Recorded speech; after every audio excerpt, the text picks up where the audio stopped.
For when you walk in this world for such a short time as the presence of only peace, you will affect everyone who enters your domain.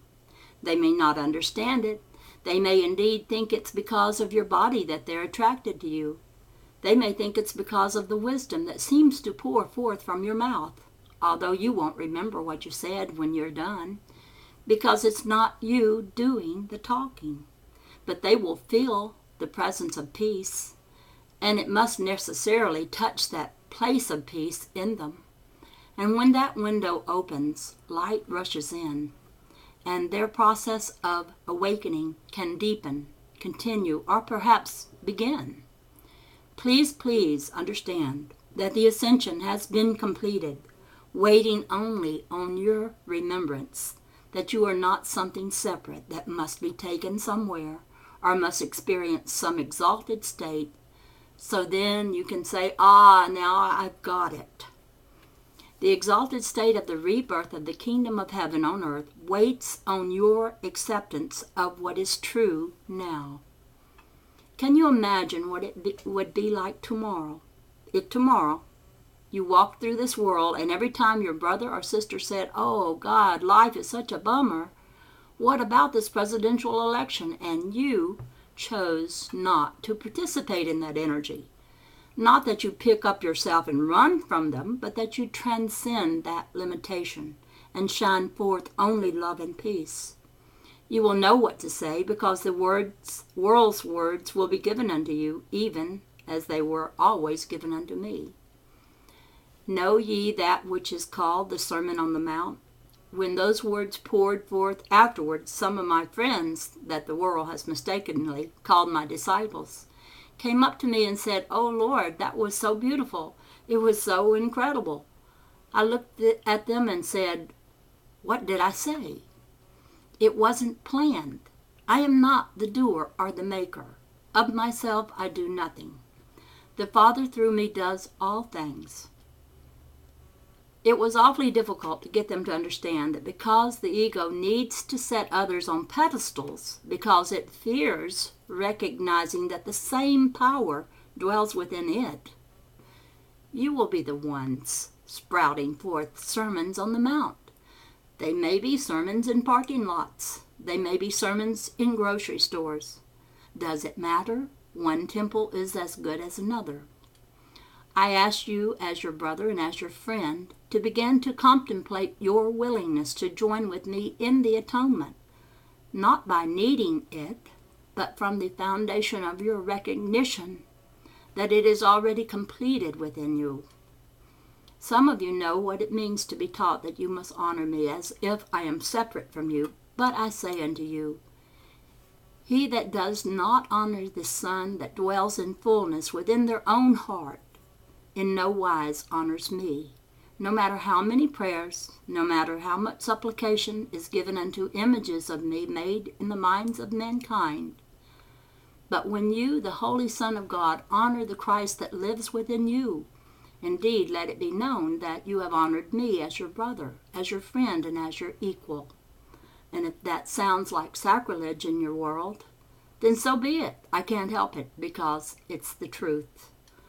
I did not come to proclaim myself your Savior. I came to proclaim the salvation that has already occurred within you.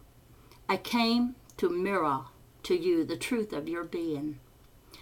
And unto as many as would choose to see me as their equal, because I am in charge of the atonement, do I give forth the ability to pry open every last corner of the mind and heart, so that you are indeed restored in the image of the Son of God.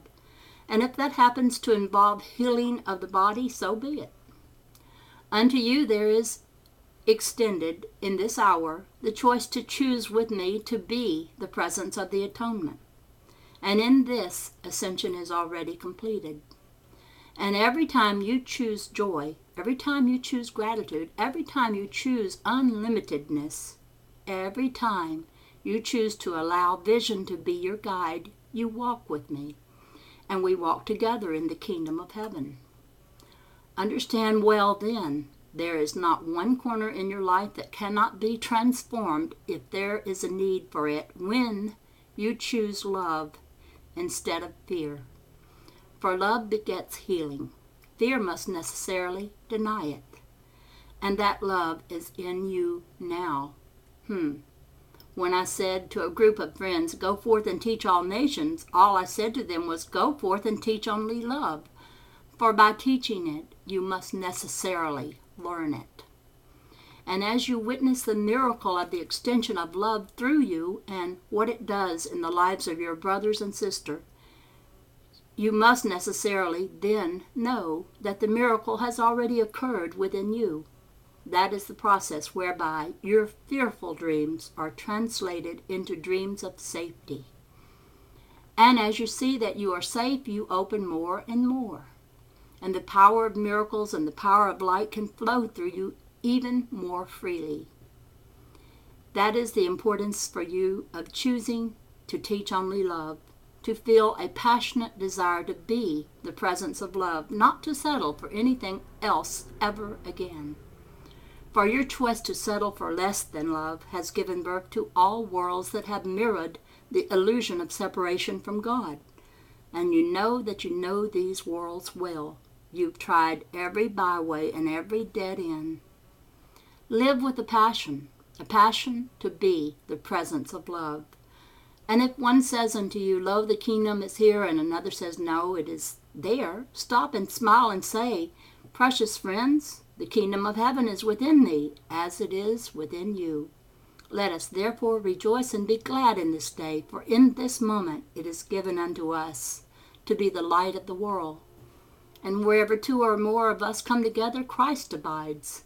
And there can be no greater or more sacred place on earth than a place in which minds have joined in love, having set aside an ancient hatred born from fear, born from separation. Walk then in this world and understand that everywhere you go, everywhere, the minds of mankind are crying out for the opportunity to join in that sacred union, the holy instant that heals the illusion of separation.